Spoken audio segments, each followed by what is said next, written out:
Պարոն Աբրահամյան, դուք գալիս եք Արցախի պատգամավոր Դավիթ Գալստյանի դատից, ինչ նորություն ունեք։ Կիրառվեց երկամսյա,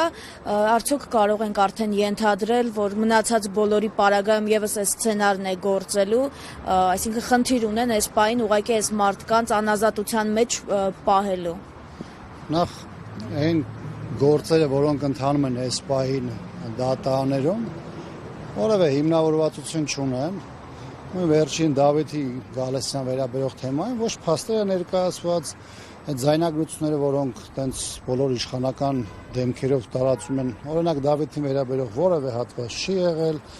այն դրվագը, որոնք իրենք խնդրահարույց են համարում, այդ ժամանակահատվածում Դավիթը որևէ հանդիպում չէր ունեցել, սրբազան եւ այլն, բայց բնականաբար եղել է քաղաքական հրահանգ, դա երբեմն ելնում է WhatsApp-ով, երբեմն ելնում է Facebook-ով, երբեմն ելնում է խորհրդանի ամբիոնից, եւ այս ժամանակ այս փուլում այդ ուղղությամբ է հնչել։ Հիմա այս մարդիկ, ովքեր դատարաններում են, կապ չունի թե ով ա եղել, ով չի եղել, իշխանությունը որ ֆիքսել է, որ համարել է պետքա թիրախավորել, իսկ այդ մարդիկ տարբեր շերտեր են ներկայացնում, սկսած 44-օրյա Նակցի ծնողներից այս դեպքում Արա Ռոստոմյանն է վերաբերում իր պարագայում իր ներից վերջացած Արցախի խորհրդանի պատգամավորներով։ Պարոն Ռոստոմյանի պարագայում հիմք է հանդիսացել միայն այն, որ ինքը Բագրատ Սրբազանի տանն է եղել, ինչպես պաշտպանն էր ասում, գուցե նարդի է խաղացել եւ նաեւ հիմք է հանդիսացել այն, որ ոչ իշխանական հայացքներ ունի, այսինքն մարդը այս երկրում այլակարգության իրավունք չունի, պետք է պարտադիր բոլորը Փաշինյան գովեն։ Անկեղծ ասած ես զարմանում եմ, որ իշխանությունը հավաքների մասին օրենքը դերևս չեղյալ չի հայտարարել, որովհետև այն ինչ որ դրված է քննչականների, տարբեր դատախազական հաղորդագրությունների հիմքում, ըստ էության տպավորություն է ստեղծում, թե մեր երկրում ֆունդամենտալ փոփոխություն է տեղ ունեցել,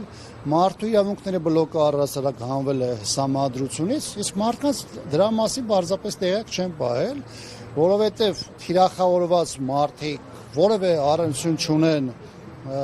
պաշտոնապես հրապարակված այդ քննչականի հաղորդագրության հետ։ Հիմա կոնկրետ մարդկանց են տարել կալանքին, որ ես ճանաչում եմ ու երբևէ նրանց մոտ որևէ այլ տեսակետ չեն հնչեցրել։ Իսկ այդ ահաբեկչությունը պարզապես նպատակ ունի միջազգային հանրության մոտ տպավորություն ստեղծելու, որ այս ձերբակալությունները ոչ թե ազատ խոսքի կամ քաղաքական անդիմախոս լինելու հանգամանքով է պայմանավորված, այլ մեր երկրում կարծես թե մեծ ինչ-որ արյունահեղություն է նախատեսված եղել, որը իրենք հերոսաբար կանխել են։ Գիտեք, մեծ առումով հասկանալի է, իշխանությունը փորձում է իր ճանապարհից հանել այն բոլոր պայմանական խոչընդոտները, որոնք արտահայտվում են, որոնք դիմադրում են, որոնք պայքարում են եւ ստեղծված իրավիճակում որևէ բանի առաջ չի կանգնում։ Իր համար նշանակություն չունի, դա մայրաթոռն է, հոգեվորականներ են, մեր հայրենիքի համար ամենաթանկը տված հերոսների ծնողներ են։ Իրենց համար կա քաղաքական ծրագիր, այդ քաղաքական ծրագրի շրջանակներում պետք է չլինեն խանգարող հանգամանքներ, եւ այդ խանգարող հանգամանքները այս դեպքում արտահայտվում են կոնկրետ մարդկանցով։ Նմանատիպ այլ գործեր եւս կան։ Առաջին գործերից ես հիշում եմ Վարան Բաղդասարյան, Սիսակ Անջոկատի նաեւ հրամանատարներ այդ գործումներ գրաված, մյուսը Բազեյանի գործն է, Սերոբ Գասպարյանի գործն է, անընդհատ Նիկոլ Փաշինյանին ինչ որ վախեր են հետապնդում, անընդհատ ինչ որ սցենարներ իշխանազավթման փորձում են ներկայացնել, բայց հետո տեսնում ենք, որ արդեն բուն դատական գործերի կեսն էլ չեն անցնում, այդ մարդիկ ազատության մեջ են լինում, որովհետև որևէ հիմք չկա։ Ես կարծում եմ այստեղ կա երկու հանգամանք։ Առաջինը իշխանությունը փորձում է երկրի ղեկը, այս դեպքում օրակարգերի միջոցով ամբողջությամբ պահել իր ձեռքում, դա վերաբերում է եւ քաղաքական օրակարգին եւ տեղեկատվական օրակարգին, եւ երկրորդը իշխանությունը գիտի, որ 1 տարուց քիչ է մնացել ընտրական process-ներին, ոչ այսօր բավականին տևական ժամանակ է պատրաստում այդ ընտրական ցիկլին եւ այս շրջանակում փորձում է դաշտից հանել բոլոր այն դերակատարներին,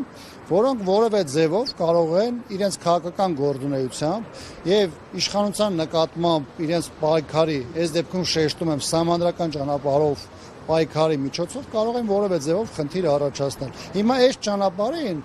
իշխանությունը մահակ է դարձնելու, ուժային համակարգը մահակ է դարձնելու, դատաիրավական համակարգը, որտեղ առաջնորդվում են բացառապես քաղաքական հրահանգներով, եւ այս իրավիճակում իշխանությունը փորձում է նաեւ այդ ձևով հետագայի համար ապահովել իշխանության վերարտադրության խնդիրը։ Աբրահամյան, ես ուզում եմ հիշենք նաև 2016-ի այդ ՊՊՑ գնդի գրավման իրադարձությունների ժամանակ Խորենացի փողոցում, երբ արդեն այրուն էր ըստ էության թափվել, ոստիկաններ էին զոհվել, Խորենացի փողոցում Նիկոլ Փաշինյանը գոռում էր իշխանափոխություն հիմա, այսինքն այդ ժամանակ դա այսպես է, քաղաքական, սահմանադրական ճանապարհ էր եւ այլը, հիմա երբ ընդհանրապես ինչ որ պլան է, որը իրենք են նետել, բոլորին ուզում են անպայման բանտարկել, օրինակ պարոն Ռոստոմյանի պարագայում կոնկրետ ասացի, հակաիշխանական հայացքներ ունենալն է ընդհանրապես առիթ հանդիսացել։ Գիտեք, սրանք մարդիկ են, որոնց համար սեփական իշխանությունը ավելի թանկ է,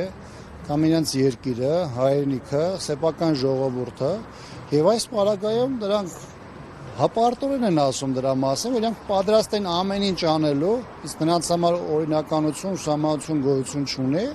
հասնելու իրենց բոլոր նպատակներին։ Այս պահի նպատակի հռչակված քաղաքական ընդդիմախոսներին պարզապես դաշտից հանելը,